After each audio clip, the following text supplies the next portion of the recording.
The summer of 2022 was a warm one as far as summers in Alberta go.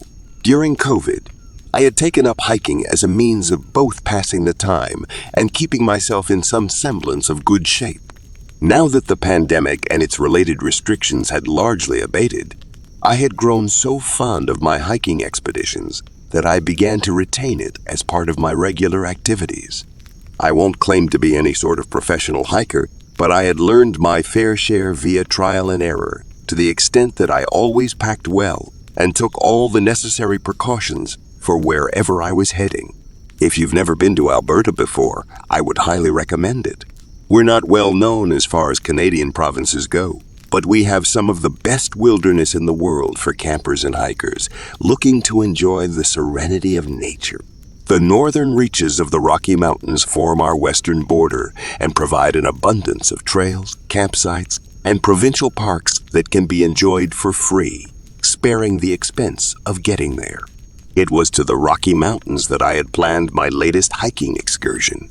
The Heritage Day-long weekend was fast approaching, and I had decided to abscond to the mountains for a good 4-day hike to get a break from the bustle of city life. I had recently found a trail which I had never hiked before, called Crestwood Trail, which, from the pictures online, promised to be a beautiful trip, dotted with suitable campsites for a 3-day journey. I had managed to rope a couple of friends into coming with me on this hike. 2 were well seasoned in mountain hikes, Evan and Evangeline. The other 2, Emma and Irene, not so much. The plan was for all of us to arrive separately on Friday afternoon, make camp at the trailhead, then begin on Saturday morning to return sometime on Monday. Having the Monday off due to the holiday, I booked that Friday off work so that I could make my way to the mountains at a leisurely pace. Departing Edmonton as the sun reached its zenith, I made Hinton just after 3 o'clock and pulled into the parking lot of a local diner to put something in my stomach and to check on the status of my fellow hikers. I settled into a booth, ordered a cup of coffee along with a greasy plate of meat, eggs, and hash browns, and took out my phone. The rest of the company was still some ways away, so I had plenty of time to eat, reach the campsite, and pitch my tent before expecting the presence of anyone else. I finished my meal and leaned back satisfied. I always used hiking trips as an excuse to binge on my favorite unhealthy breakfast foods.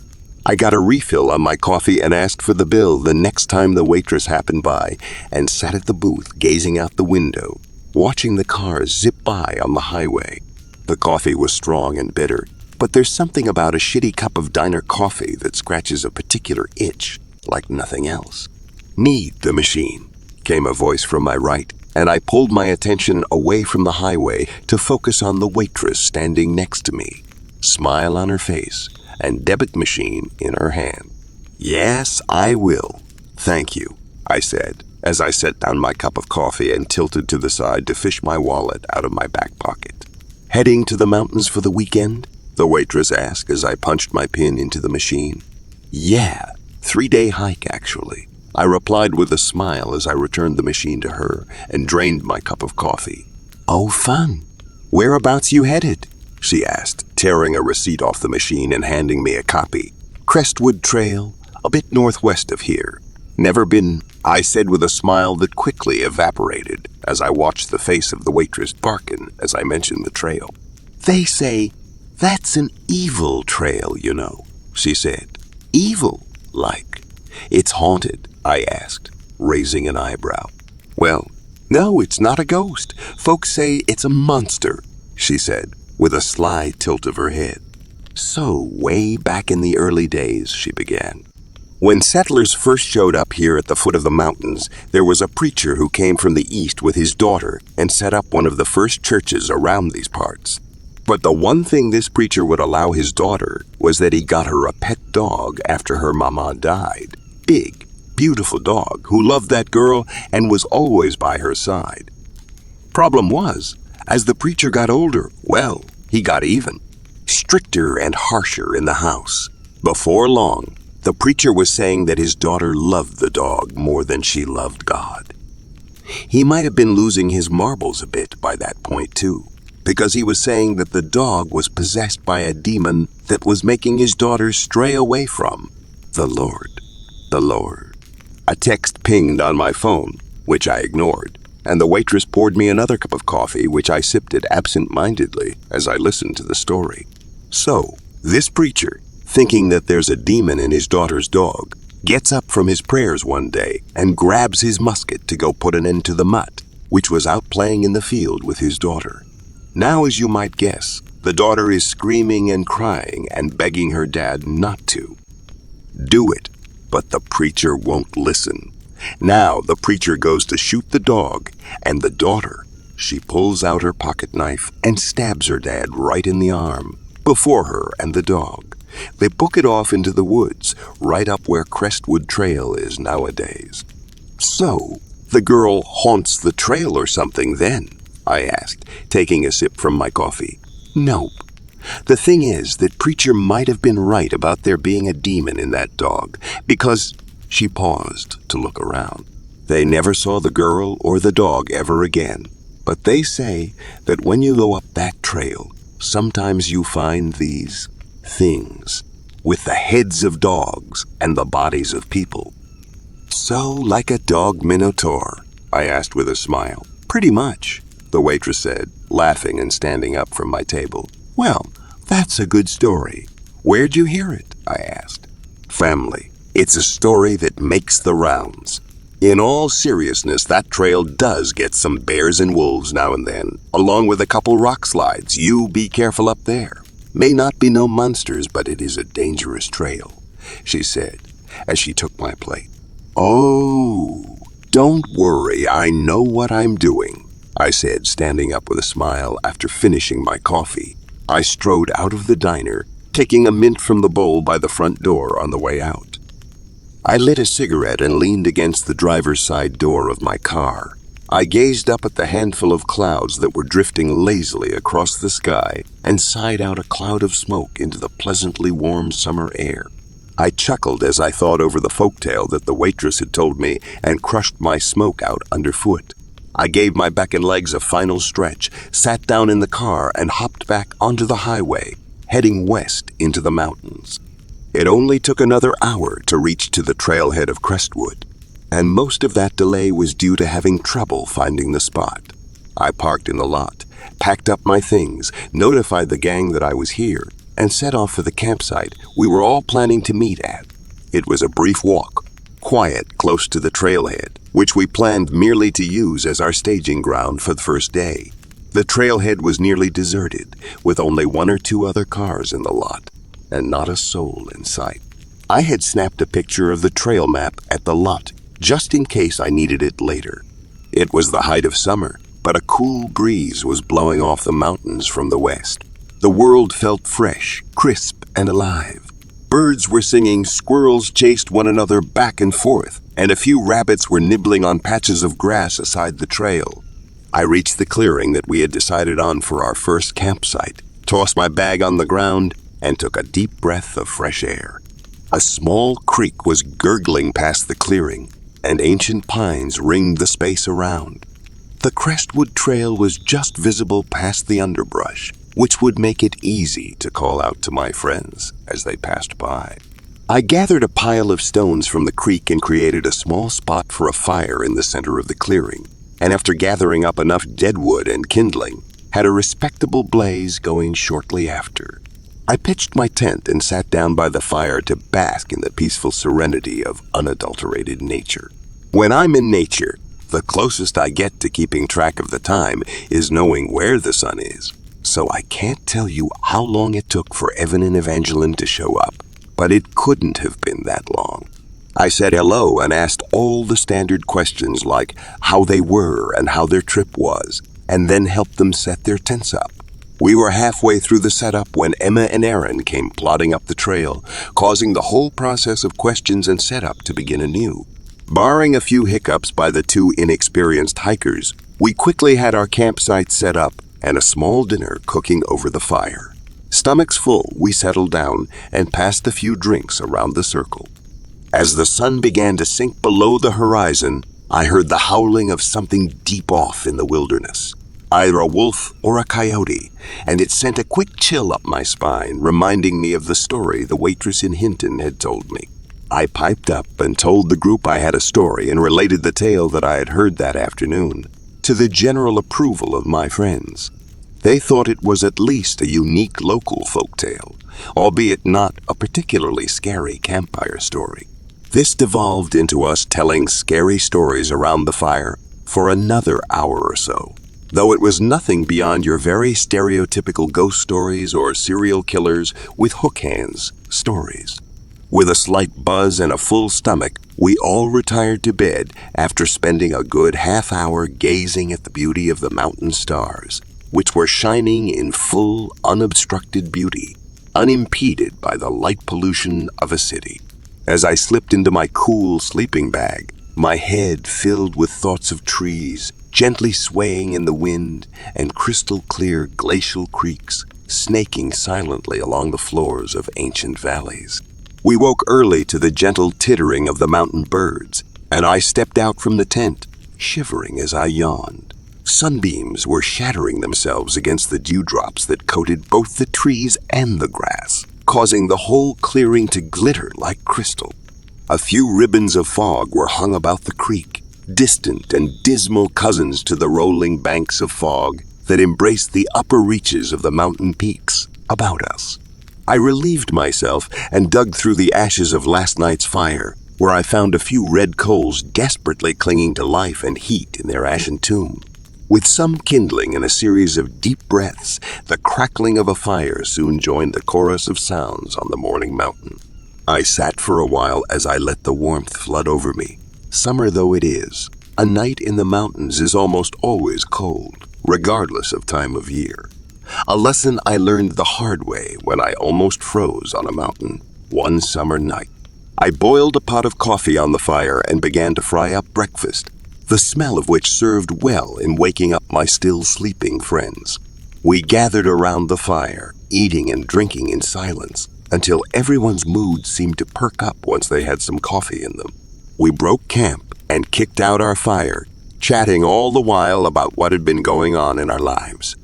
At 8 o'clock that morning, we returned to the path and began our hike up Crestwood Trail. The hike that day was largely uneventful. Don't get me wrong, it was an absolutely beautiful trail, snaking through the hearts of a number of valleys. We were passing by groves of trees, fields of flowers, and pure blue ponds and rivers. We sat on the side of a shale outcropping for a quick lunch and a break from the walking, and camped that night on the banks of a glacial pond. It was another great night of stars and good company, and we all went to bed early to rest our aching legs. Emma and Erin, not being avid hikers, had slowed us down somewhat, but we were still on track to reach the trail end by tomorrow and be back to the trailhead on Monday. I had my morning coffee while laying on the bank of an ice-cold pond and watching dawn break over the peaks of a mountain range. It was absolutely beautiful. Like the day before, we broke camp quickly and were off again on the trail. This day promised to be harder than the ones before, as it was largely uphill, with terrain far rockier and more treacherous. The end of the trail was supposedly one of the most captivating glacial waterfalls in the world, however, so I found sore feet a small price to pay. The 5 of us were crossing a portion of the trail that was buried under a shale slide when I heard a yelp from behind me and the sound of rocks being tumbled down the side of the hill. I spun around to see that Erin had slipped on some of the loose stones and tumbled a few feet off the trail. "You all right?" Evan called as he picked his way down to her to help her back to her feet. "Yeah, I think so." Erin winced as she was lifted back to her feet. She let out a little yelp and had to lean on Evan for a moment, who lowered her back down. We had gathered around, and Erin had pulled her boot off to reveal that her ankle looked in somewhat of a bad state. "Could be sprained," Evangeline said worriedly. "It's hurting when I put pressure on it." Erin said, "I don't think you should keep walking on that," I added. "Well, not much of a choice at this point," Emma said, gesturing to the broad wilderness all around us. "I can head back and you guys can keep going without me. I don't want to spoil the weekend," Erin said with a smile. "Not alone you won't," Evan said. We sat there on the shale and debated for a bit.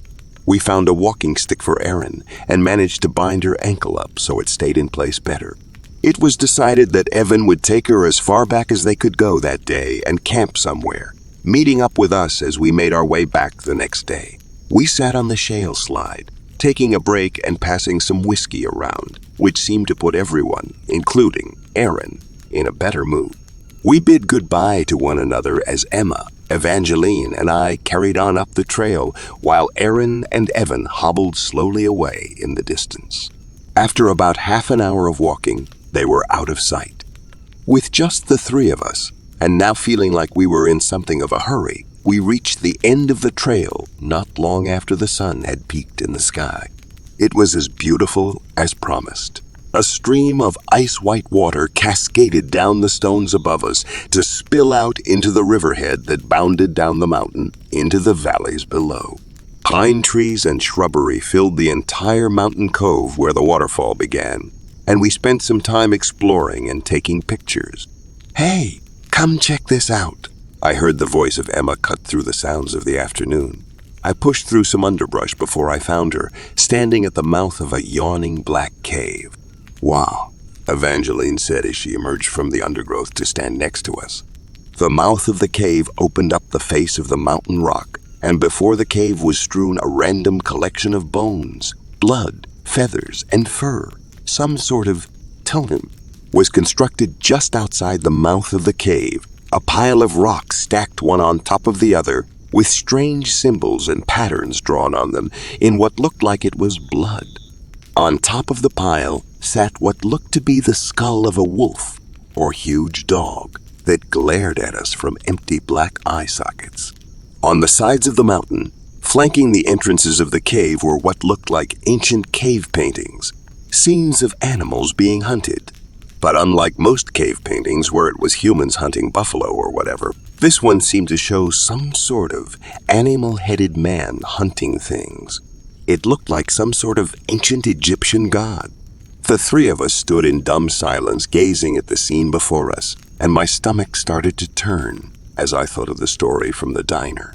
I knew, or thought I knew, that monsters weren't real. They were just stories. But in this moment, all reason was out the window, and I was ready to get the hell off of that mountain. "All right, that's enough for me.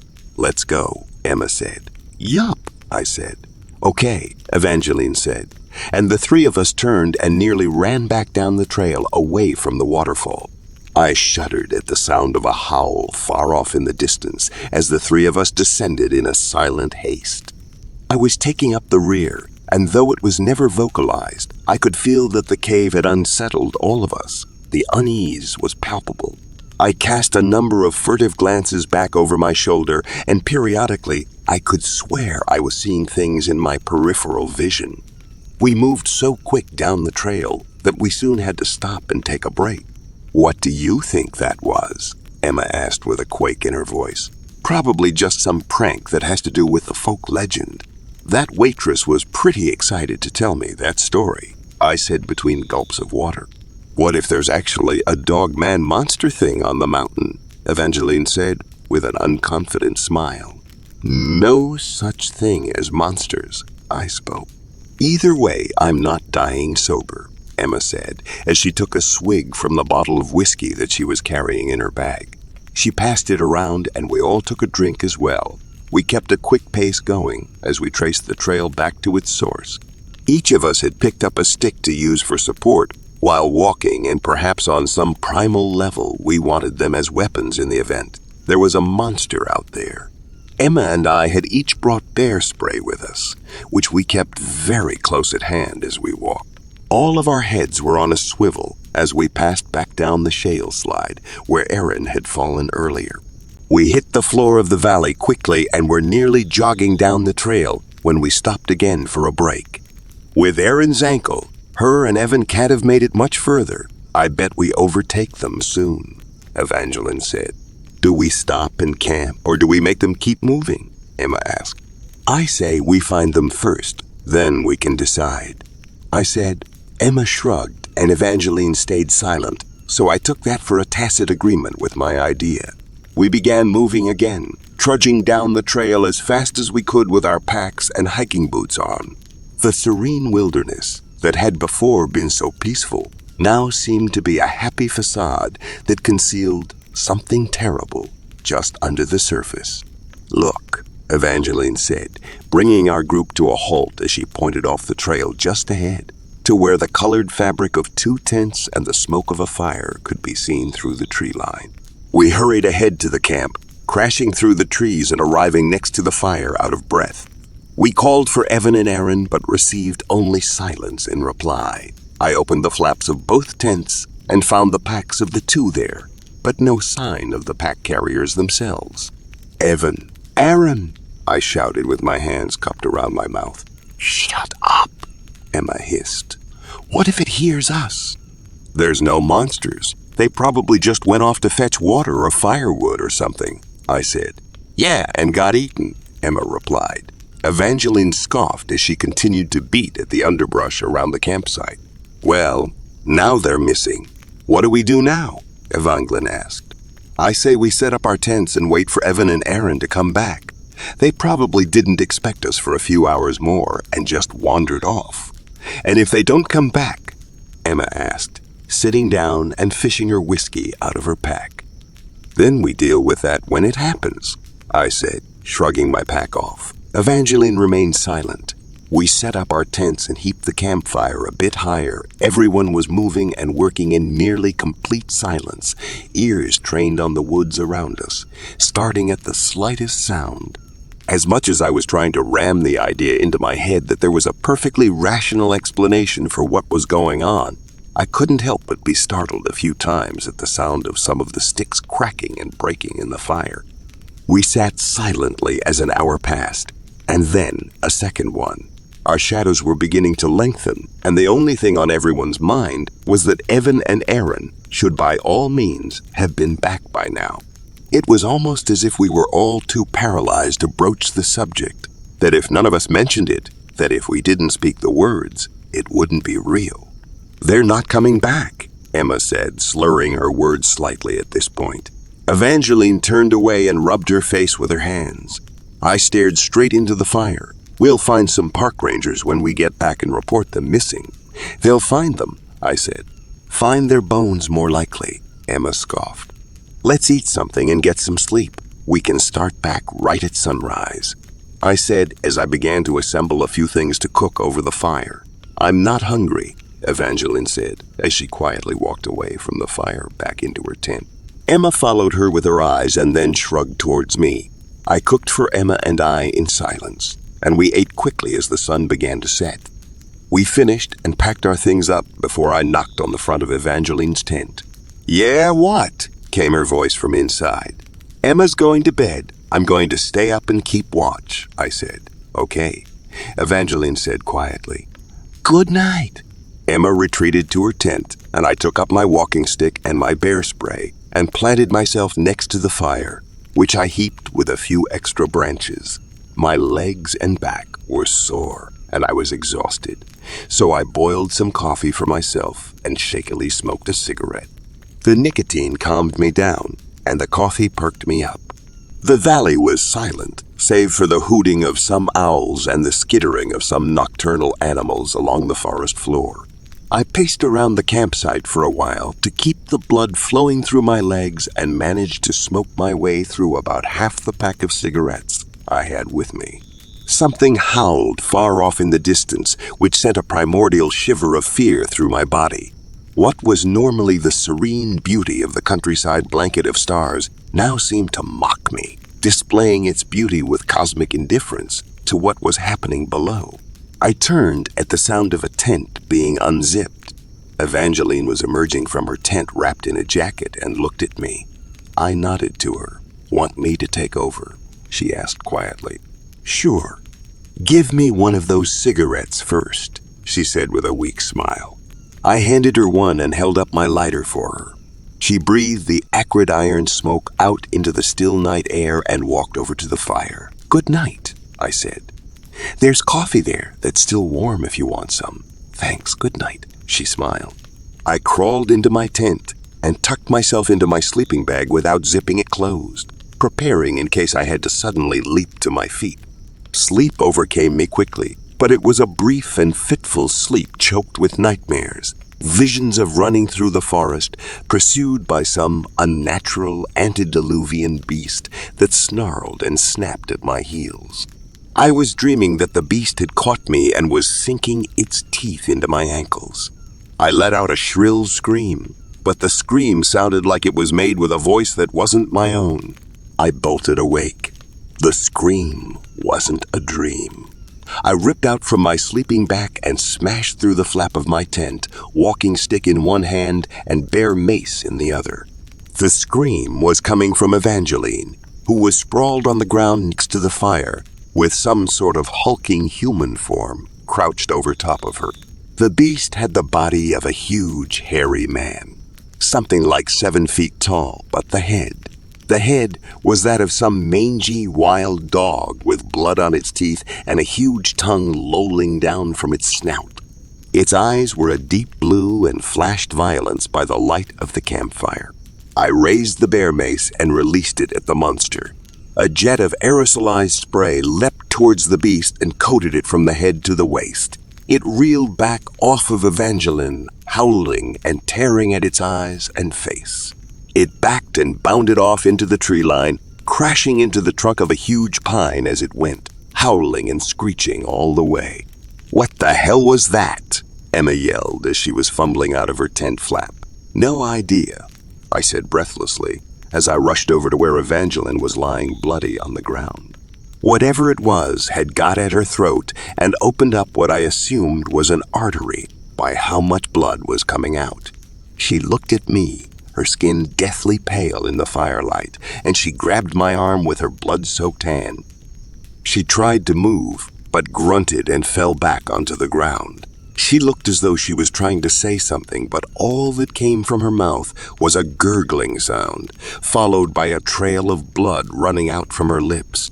She went limp on the ground and shut her eyes. "Do something," Emma yelled. "No use," I said as I stood back up and readied my bear spray again. The sound of the beast's howling had faded to silence, and I couldn't make out the sound of underbrush being crashed through any longer. "What do we do now?" Emma hissed. "Grab only bare necessities, leave everything that would just be extra weight. We're going to make it back to the cars," I said as I scanned the tree line for any signs of movement.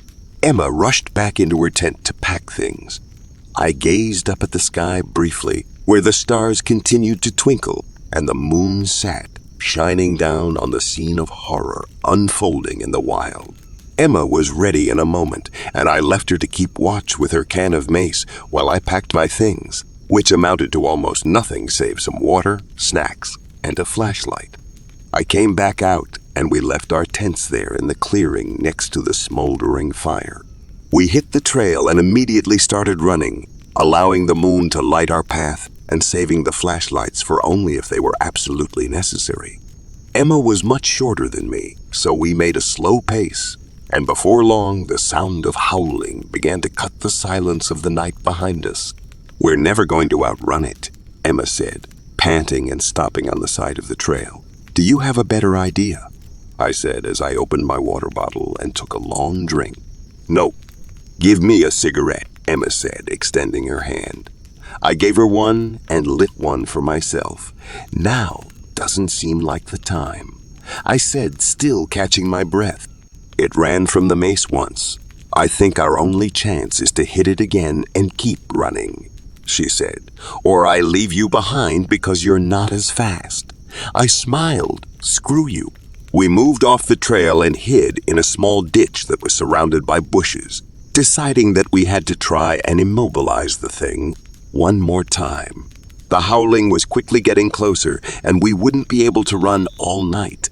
We each had a final swig of the whiskey bottle as the howling started to get so close that the hair all over me was standing on end.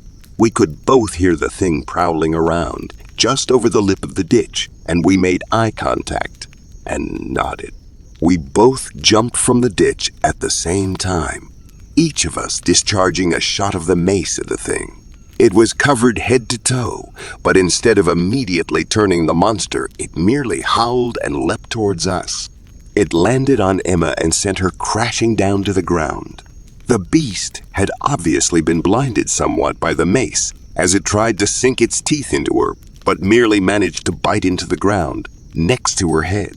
As I raised my walking stick to strike the monster, the last thing I saw was Emma's hand that had managed to squirm its way into her pocket, flicking the lighter she had taken from me when she lit her cigarette. With a sudden whoosh, a blinding light, and a searing heat, the monster and Emma were immediately engulfed in a towering flame as the fuel from the bear spray ignited in half a second. The monster shrieked and screamed and howled with a terrible primal ferocity that made my blood run cold as it writhed on the ground. I heard a pitiful choked scream escape from Emma's burning form as I turned in fear and began sprinting down the trail.